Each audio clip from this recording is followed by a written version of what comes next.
Welcome to Buckets, brought to you by FanDuel Sportsbook. My name's Matt Moore. I'm the senior NBA writer for the Action Network, and this is your Eastern Conference Finals Heat Celtics series preview for the ECF. Thanks for joining us. Everything we talk about in today's show can be found in the award-winning Action Network app. It's got great stuff in there. You can get pro reports, and if you want to get those pro reports, you need a subscription. And if you want a subscription and you don't want to pay for it, you should. There's a way that you might be able to. Just leave us a 5-star review on Apple Podcasts. Tell us why you love the show and who your favorite analyst is and why it's Sean Little, who's joining us today, or Brandon Anderson, or Jim Turvey, or Jay Money, or any of our guys, or Maria Marino, who's doing our WNBA pods. Any of those folks, leave that in the comment section of the 5-star review, and you can win either merch from our store to rep the Action Network, because we know you guys love the Action Network, or a 1-year pro subscription. Just leave a 5-star review on Apple Podcasts, and you might be one of the ones that's chosen. Joining me today to break down the ECF and our series bets on it for best bets, we got Brandon Anderson, NBA futures analyst and longtime Heat admirer. I'm kidding. He's not a huge fan of this Heat team. And Sean Little from MSG Networks. You can find him on Twitter at Chicago Flow. Fellas, great to have you on. Let's go around the table, give our best bets for the series. Brandon Anderson, let's start with you. What's your best series bet for Heat versus Celtics? Guys, I have to do it. I have to bet the Miami Heat here. The number on the Celtics is outrageous. The only question I had is, which of the many Heat bets that my numbers tell me I should be playing do I narrow it down to? So I'm going to do a little series escalator. I'm going to start with Heat plus 2.5 on the series. That's the safe version of the play. That means can't be Boston in 4 or 5. We take it to at least 6. But here's the escalator. Heat plus 2.5, minus 134. Give me the Heat plus 1.5, or plus 165. And one step further, give me the Heat minus 1.5 to win in 6 or less, plus 680. Let's go, Jimmy Butler. Woo! Spicy. All right, Sean Little, what do you got? Man, I wish I was Brandon Anderson, because I don't want to do this, but I think I have to. I got a couple reasons why. We'll talk about it. I'm going to go Boston in 5 plus 245. That number's out there. I'm going to go Boston in 6 plus 380. That number's out there. I like that better than laying the minus 1.5 games at around minus 215. So I'm going to take Boston in 5, Boston in 6. And then a play I really love, we're going to get into it. Jason Tatum, series 3-point leader, minus 140. Love that spot. All right. We talked about why I don't like that spot on the props episode that you can find in the feed. We'll get into Sean's cap. I'm keeping it simple and tight. I'm doing Heat plus 2.5, minus 134. Just that. Heat plus 2.5, minus 134. I will probably bet this as the series goes on, and we'll talk about that in our best bets episodes game by game. So there'll be other opportunities. I think the live bet, I actually think that there's okay, I lied. There's one more that I am gonna sprinkle on, and that's I am gonna bet Heat 2-1 plus 350 after 3 games. I'm gonna sprinkle on that plus 350 line. Okay, so we got 2 of us on Heat, 1 of us on Celtics. You boys really need the Heat to win game 1 here, huh? Well, give that our best bets episode for game 1. Spoiler alert for that episode. Brandon, let's start with you. Huh. Tell me why, ain't nothing but a heartache, do you actually like the Miami Heat for once, which this is the first time since I've been podcast recording for you that I've ever heard you wanting to bet the Heat. I am betting the number. I am not betting the Heat. So that is the case here. And I'm betting a little bit on history and narrative, I guess, too. So I'm actually going to make the case on both sides, because it's kind of how my cap played out. I start with all the on paper stuff, the 4 factors, the how do the teams line up, how do they match? And I'll be totally honest. The answer when I did all of that is I'm just Sean's pick.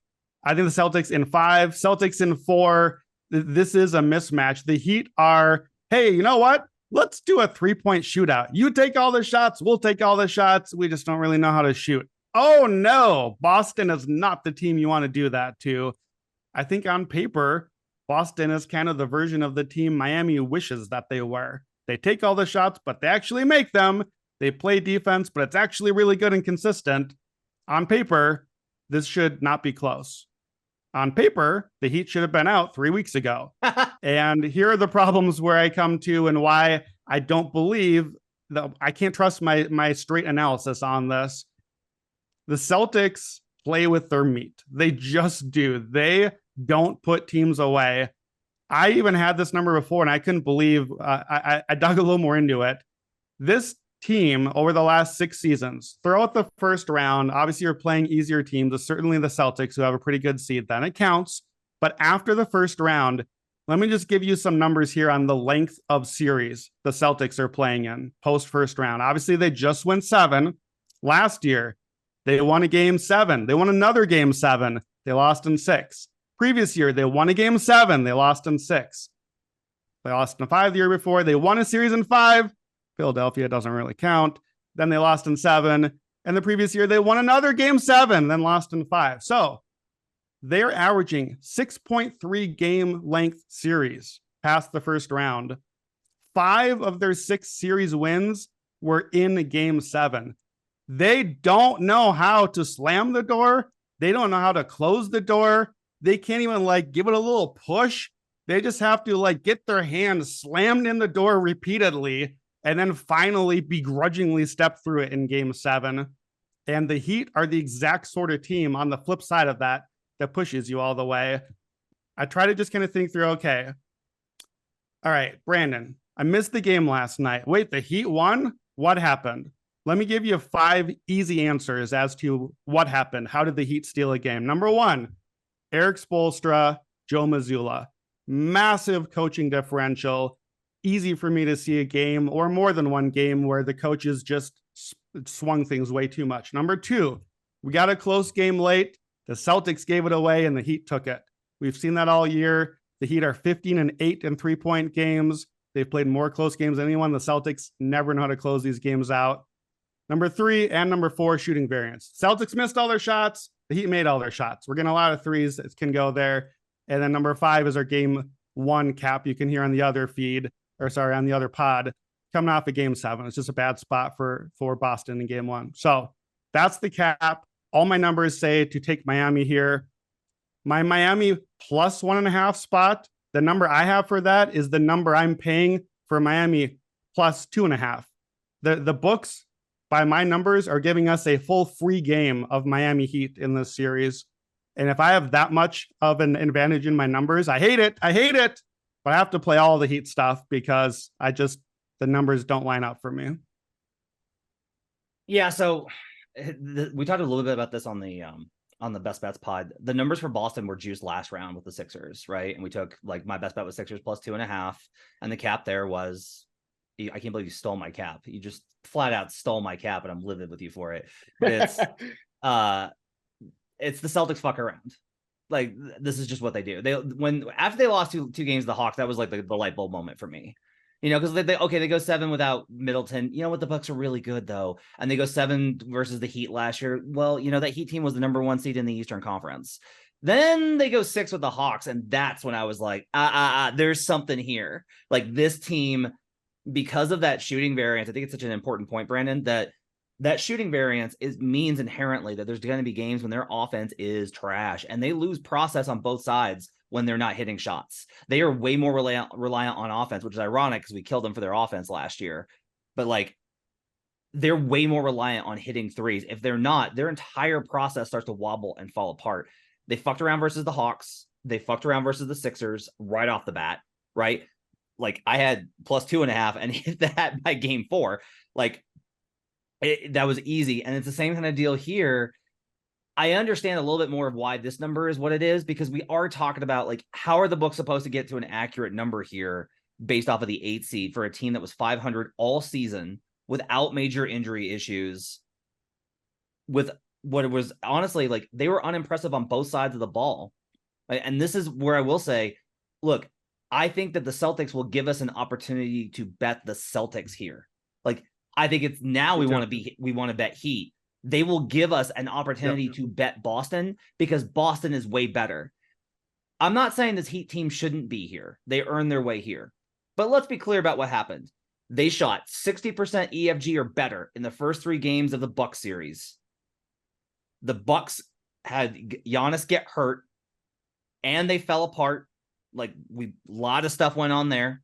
Okay. Good matchup for Miami. Good on them for making it happen. Like they were shorthanded. Again, Butler's awesome. This Heat team is gritty. I get it. They faced the Knicks, who should not have been there. I'm not letting go of this. They shouldn't have been in that second round, right? I think Cavs win that series if the Cavs weren't clown frauds in the first round.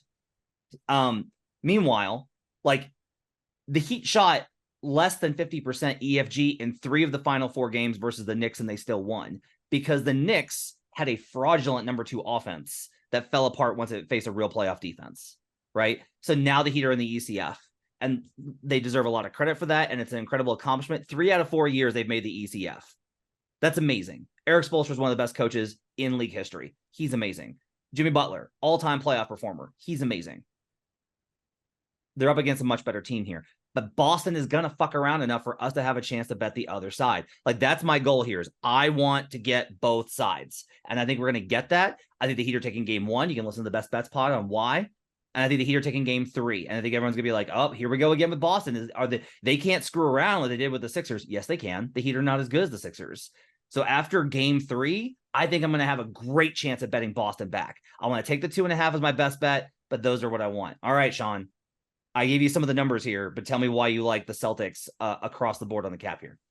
Yeah, I agree with pretty much everything you guys said. I've went on tons of rants and tangents about how the Celtics just think they could show up to the gym in a lot of games and win. Pure arrogance. We just have enough talent to show up and get W's. I'm just getting out ahead of what you guys are saying. I'll lock in Boston in 5 and in 6. So I'm essentially either saying they're going to mess around in 1 or 2 games, give those up. But they're not going to lose this series. I just don't see it happening. I don't see Boston in 5 and 6 covers me off. There's never I don't see a world where Boston sweeps Miami. It's just never going to happen. You saw they're averaging 6 games a series over the last couple of years. BA just laid it out, and that's what I was looking at. There's no way, shape, or form I don't think Miami can win in 5 or 4. Like, that's not going to happen, right? And then I don't think Miami's going to win the series at all. And I guess the only exposure I would say I have in that spot is Miami winning in 7 games. I think that overall, like you laid out, Matt, I watched it with my own eyes in New York in the Garden. They play really good team basketball, and we're hitting a lot of big time shots. The game, you want to talk about an eye opener for the Celtics, or that they mess around, was the Atlanta Hawks. We knew that before the Hawks, but that is an eye opener. When I saw the Miami Heat almost beat the Knicks at home without Jimmy Butler, I was like, man, these guys are so locked in. They're making the right decision on every offensive possession, and they're knocking down shots when necessary. Caleb Martin, we know Gabe Vincent, who's looking for a contract here coming up. I think that's a big part of why he's starting to get a little red hot. Overall, Boston's going to give up a game or 2.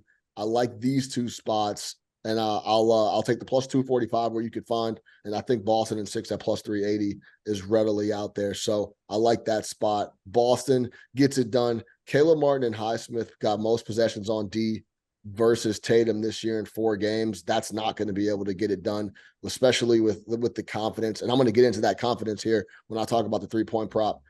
Maybe he sees more Jimmy, but if he sees more Jimmy, that's going to hurt those guys on offense as well. Jimmy hasn't shot over 50% from the floor since he tweaked that ankle in the Knicks series as well. That's something to keep an eye on. Both teams can switch. Like BA said, Celtics have too many guys 1v1 that can get a basket. Miami's not gonna be able to keep up. Miami is a poor man's Boston Celtics in these playoffs. I like the Boston Celtics to take care of business. Okay. Again, here's a pretty good number for you to kind of illustrate what Miami's done in these playoffs. So over at pbpstats.com, which is a great site that gives you a number of complicated options, some that the NBA.com site took off. Thanks for that, Turner. There have been 28 possessions in the postseason that are categorized as high or very high leverage. What that means is that the impact on the win percentage for the team is substantially above what like the lower ones are, right? Average, medium, average, low, very low, right? So these are shots that are going to swing probability significantly in the win probability trackers. There's been 28 of those possessions. There's not much of them, but these are important, but these are the most important possessions. The Heat have a true shooting percentage of 64% on them. Like in a playoff setting context, that's nuts. Like they are absolutely lethal when they need the shot the most. That's the one that they hit. But Sean, like I gotta ask you before we hit your 3-point props here.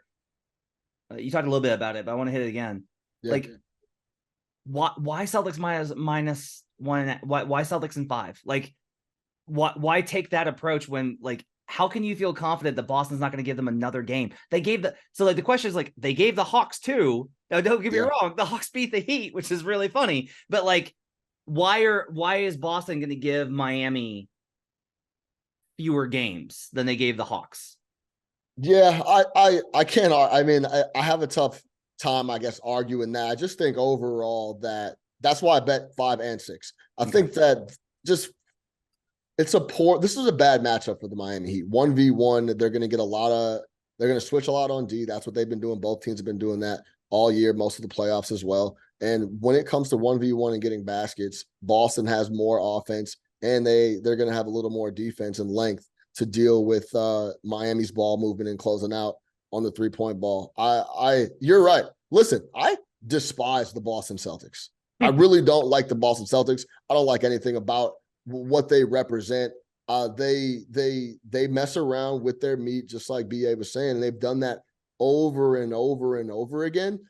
This is just one of those spots where I don't know where the offense is going to come from Miami to keep up and slip up more than one game or two for the Boston Celtics. Really quick, one more trend that we were talking about just for the overall series. Teams listed at minus 400 or higher in the conference finals or NBA finals, 28-2 in the last 35 years. The only teams that were able to pull off the upset, 2009 Cavs in the Eastern Conference Finals, minus 700 loss to the Magic. And then in 2004, the Lakers, minus 700 loss to the Pistons. So this is going to be a tough road. I think Boston just has too much. I hate to say it. I want to root for Jimmy and the guys, but if I had to pull some Benjamin Franklins out of my pocket, they'd have to go in these spots on the Boston Celtics. Other than Jimmy's ankle and the wearing him out on that end, which kind of covers your other bet, is there a reason that you like the Tatum bet so much? Yeah, this is a pure volume type play, and I think it's getting underrated on who his comp is going to be. So we have Tatum to lead the series in 3-pointers at minus 140. The volume, I can't get over how much volume he's going to get, especially coming off in game 1, he might get up a dozen alone. He shot 117 triples in the last 13 games in the playoffs. That's 9 per, 36%. That's right around his season average. But it's more about who else is going to hit as many threes as Jason Tatum. There's no one to compete with him. Strus is the second at plus 350. He's getting up 8 a game versus the Knicks, but the Knicks were mightily struggling to close out on threes. He was getting wide open looks. The ball movement was there. He's not going to get the clean looks that he did versus the Knicks. Similarly, if you go back to the Milwaukee series, he only had 65 attempts, or he had 65 attempts in 11 games, but he only averaged 3.4 versus the Bucks. The next guy on the list is Jaylen Brown. He's flat out not going to get the volume because Tatum's going to be sucking up all the volume. I think minus 140 is short here. I'm going to definitely take this in the series. Yeah, I like the Tatum threes. I gave that out on the series props too. Matt, I know, likes Strus. I worry just because it's Max Strus. It's Jason Tatum's going to play the 45 minutes every night. Who knows what happens with Max Strus? So he just goes cold and plays 18 minutes because that's what the Heat do. I doubt it, but you never know how it goes with him. I want to just quickly mention 2 other correlated plays to keep an eye on for this series. You kind of hit toward this, Sean. I think if you go into a game thinking, I like the Celtics, how do I play it? Especially if you're on the Celtics. I like the Celtics, but man, 8 points, 8.5 points, that's a lot to lay. I think if you like Boston, you probably like over, or you like the Boston over. You're going to expect the Celtics to hit their threes, score the points that night. So I think you can maybe look that direction. And also, Boston first half has just been crushing into this playoffs. And Miami has not been great in the first half, to be honest. They're a second half team. So Boston first half, get the slimmer points on the margin there and get your money and get out, get away from that fourth quarter. And then the flip side, I think, for Miami, if you like the Heat in the game, I think you probably like the under. I think you probably expect less offense. Boston's shots are not falling. That's why the Heat had a chance and it stayed close. And similarly, Miami's been really strong in the second half. They're plus 8-4 net rating in the playoffs second half. And especially in the fourth quarter, they're obliterating teams. So I'm a little nervous. I'm not a great live bettor. So I tend to bet emotionally live on the spot. But Boston is a team that leaves the door cracked open, and Miami is a team that busts through the door late. And we've seen that happen over and over this playoffs and in this series last year. So I think if you like Miami, under in second half. If you like Boston, over in first half. Jason Tatum. Really quick, Matt. Go ahead. Really quick, Matt, before you get into Jason Tatum. And Bam is going to have to deal with Horford and potentially a good amount of Time Lord. It's just a bad matchup, I think, for Miami overall across the board. Unless Duncan Robinson just shows up and starts shooting lights out with Strus and all those guys. We've seen it over and over. I mean, it's just going to be really tough. It should be a bad matchup. You know what also should have been a bad matchup? The Milwaukee Bucks. Yeah, like, no doubt. So, I mean, we'll see what happens. Jason Tatum, by the way, 39% on pull-up shooting. It's way better than I thought it was, honestly, in the playoffs. I will say, however, the Heat are probably going to contain a lot of that with their switch coverage. So, that's going to be the question here. I don't know. He's 27 of 69 on pull-up threes in the playoffs. Out of 27, I'm assuming 25 of those were in Joel Embiid's eye in game 7. All right, that's going to do it for your Eastern Conference Finals series preview. Thanks for joining us. You can follow Brandon on Twitter at Wheaton Brando, Sean on Twitter at Chicago Flow. I'm an HP Basketball. My thanks to David Payne, our producer. We only have one more series preview left, Brandon. We only have one series preview left to do, but we will be back throughout the conference finals. Best bets every day here on Buckets. WNBA episodes twice a week. I'm on the favorites with Maria Marino, talking both conference finals and WNBA start. So make sure to check that out. I did the Action Network podcast yesterday with Jason Timpf, talking about the conference finals. If you want more content, that's a lot more like basketball detail oriented stuff there. Our props pod is up. You can go ahead and listen to that. It's got me, Brandon, and Joe Delara breaking down all sorts of great props. We found some really juicy ones, including Al Horford. Sean kind of referenced that. We found a really good Al Horford prop while we were doing that episode. So make sure to check that out. Thanks for joining us. Have yourselves a great week. Enjoy the conference finals. Until we see you guys again next time, let's get buckets.